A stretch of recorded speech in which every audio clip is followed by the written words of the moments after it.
Terletak di Kelurahan Kuncen, Kecamatan Mejayan, Kabupaten Madiun, Makam Kuncen merupakan tempat peristirahatan seorang tokoh ulama.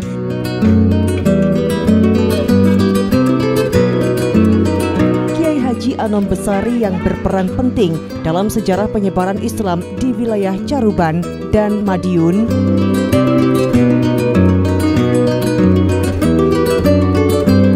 Tahun ratusan peziarah datang untuk mendoakan sekaligus menghidupkan tradisi religi di tempat ini.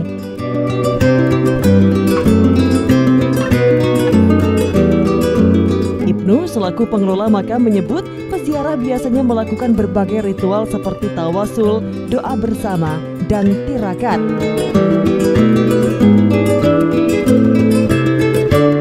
Ia menegaskan kunjungan ke makam Kuncen tidak hanya untuk kepentingan religi, namun juga membantu perekonomian warga sekitar melalui aktivitas jual beli.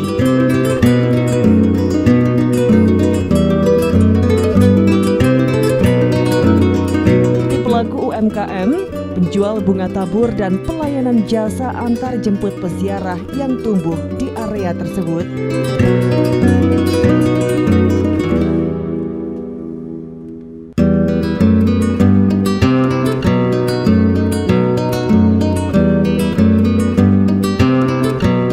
Ada banyak, Mas.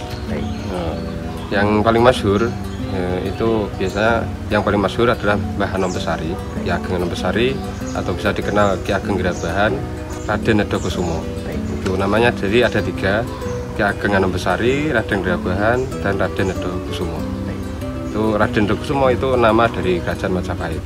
Dan sejarah dari Mbah Anom, ini dari Mbah Anom ya. Ini dari Mbah Anom itu adalah keturunan dari Syekh Abdul Mursad. Makamnya ada di Stonolandian Kediri dan memiliki putra Mbah Muhammad Besari dan memiliki cucu Syekh Hasan Besari yang berada di Ponorogo, tepatnya di Tegangsari. Untuk legenda itu saya kurang paham, hanya simpang siur yang saya ketahui aja ya. Itu dari Mbah Anom dulu itu ceritanya seperti ini. Jadi zaman kerajaan ketika masih penjajahan VOC itu Mbah Anom itu menyebarkan agama Islam di sini itu dengan cara menyusup karena takut ketahuan oleh pihak VOC, dia menyusup sebagai pedagang gerabah.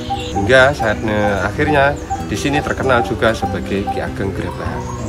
Dari masa kerajaan memang banyak ceritanya. Katanya kalau ingin diakui oleh anaknya Syekh Abdul Mursad atau putranya Syekh Abdul Mursad, ada sebuah cerita itu seperti ini, Mas. Sampeyan tak wehi tantangan. Nek pengen jadi tak akoni sebagai putraku, iki tolong barang iki balekno meneh ning asale. Jadi itu ada sebuah gerabah, di situ dipecah, Mas. Pecah terus karo bapake, nek sampean gelem tak akoni jadi anakku, tolong ki dibalekne. Terus akhirnya di situ gerabah itu disusun dan jadi lagi utuh seperti semula. Kalau ritual itu banyak, Mas. Ada yang secara Jawa, jadi pakai dupa itu biasa ada. Untuk yang biasa, yang paling masyhur itu kan dari kalangan Muslim. Dari kalangan Muslim itu di sini itu ziarah ke sini. Jadi ya tahlilan, terus ada semacam salawatan juga ada. Alhamdulillah untuk saat ini, alhamdulillah ini bisa menjadi sumber ekonomi, terutama dari sumber ekonomi mikro yaitu pedagang. Pedagang ini mulai untuk hari Minggu dan Sabtu itu pedagang di sini banyak. Dan sumber ekonomi selain pedagang, kita untuk mengerjakan kebersihan ini sebagai termasuk sebuah lowongan bagi anak-anak muda. Nah, kami membuka lowongan khususnya untuk anak muda. Biar apa? Biar tahulah ini makam, tahu sejarah. Jadi supaya adab dari sifat religi itu timbul. Harapannya ya semoga makam ini semakin lebih dikenal lah. Ibnu selaku pengelola berharap makam Kuncen dapat terus dijaga dan dilestarikan baik sebagai situs religius maupun sebagai destinasi wisata sejarah di Kabupaten Madiun. Tim Liputan JTV Madiun.